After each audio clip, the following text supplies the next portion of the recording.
Hello friends, Radhe Radhe. उम्मीद करते हैं अच्छे होंगे। आप लोग को स्वागत है हमारे यूट्यूब चैनल में। आज हैं वो अष्टमी की व्रत कथा लेकर आई हूँ आप सभी के बीच में। एक साहूकार था जिसके 7 बेटे और 7 बहुएं थी। दिवाली से पहले कार्तिक अष्टमी को 7 बहुओं अपनी इकलौती ननद के साथ जंगल में जाकर खदान में मिट्टी खोद रही थी। वहाँ स्याहू की माद थी। मिट्टी खोदते समय ननद के हाथ से स्याहू का बच्चा मारा गया। इससे स्याहू माता बहुत नाराज हो गई और बोली, मैं तेरी कोख बांधूंगी। तब ननद अपनी 7 भाभियों से बोली, तुम में से कोई अपनी कोख बंधवा लो। सभी भाभियों ने अपनी कोख बंधवाने से इनकार कर दिया, परंतु छोटी भाभी सोचने लगी, अगर मैं अपनी कोख पर नहीं बंधवाई तो सासू जी नाराज होगी। यह सोचकर ननद के बदले में छोटी भाभी ने अपनी कोख बंधवा ली। अब इसके बाद उसकी जो बच्चा होता था 7 दिन का होकर मर जाता। एक दिन पंडित को बुलाकर पूछा, मेरी संतान 7वें दिन क्यों मर जाता है?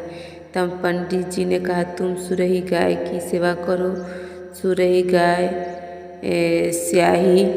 स्याहू माता की भाईली है, वह तेरी कोख खुलवा देगी, तब तेरा बच्चा जिएगा। अब वह बहुत जल्दी उठकर चुपचाप सुरही गाय के नीचे साफ सफाई कर आई। सुरही गाय ने सोचा, रोज उठकर कौन मेरा सेवा कर रही है, सो आज देखूंगी। गौ माँ खूब सवेरे उठी, देखती हैं कि साहूकार की बेटे की बहू उसके नीचे साफ सफाई कर रही है। गौ माता उससे बोली, क्या मांगती है?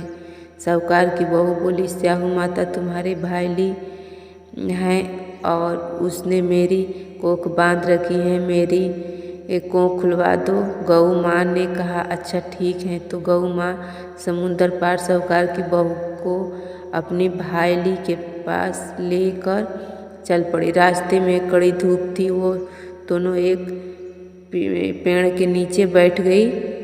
थोड़ी देर बाद एक सांप आया। उससे पेड़ पर गरुड़ पखनी का एक बच्चा था। सांप उसको डसने लगा। तब साहूकार की बहू ने सांप मारकर ढाल को नीचे दबा दिया और बच्चे का बचा लिया।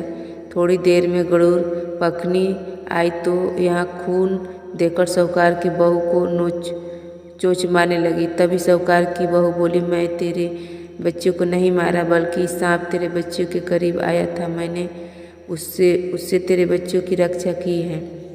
यह सुनकर गरुड़ पखनी बोली, मांग तू क्या मांगती है?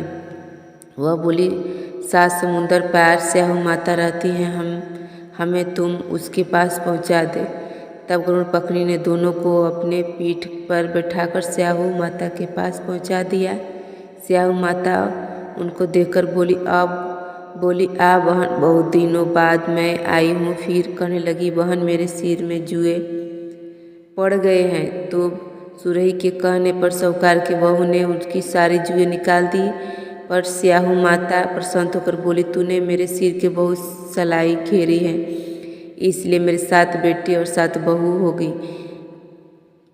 इसलिए तेरे 7 बेटे और तेरे 7 बहू होगी। वह बोली, मेरे तो एक भी बेटा नहीं है, 7 बेटे कहाँ से होंगे?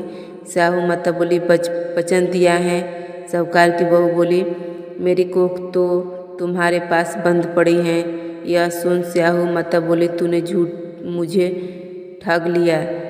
तेरे घर पर तुझे 7 बहुएं मिलेगी, तू जाकर अजमन करियो। 7 अहोई बनाकर 7 कढ़ाई करियो। वह लौटाकर घर आयो तो वहाँ देखा कि 7 बेटे बहू बैठे हैं। वह खुश हो गई।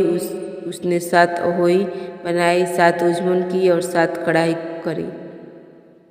शाम को समय जेठानी आपस में कहने लगी कि जल्दी पूजा कर लो, कहीं छोटी का याद करके न रोने लगे।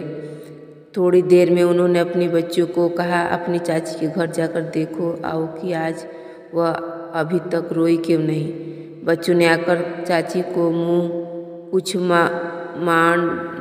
मांड रही हैं, खूब अजमन हो रहा है। यह सुनते ही जेठानी दौड़ी वहाँ आई। आकर कहने लगी, तू को कैसे खुलवाई?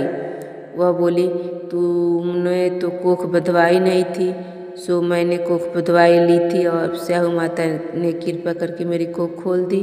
ये स्याहू माता जिस प्रकार से साहूकार की बहू की कोख खोली है उस प्रकार हमारी भी कोख खोलना। एक कटोरी में गेहूं के दाने या फिर हल्दी चावल लेकर कहानी सुने।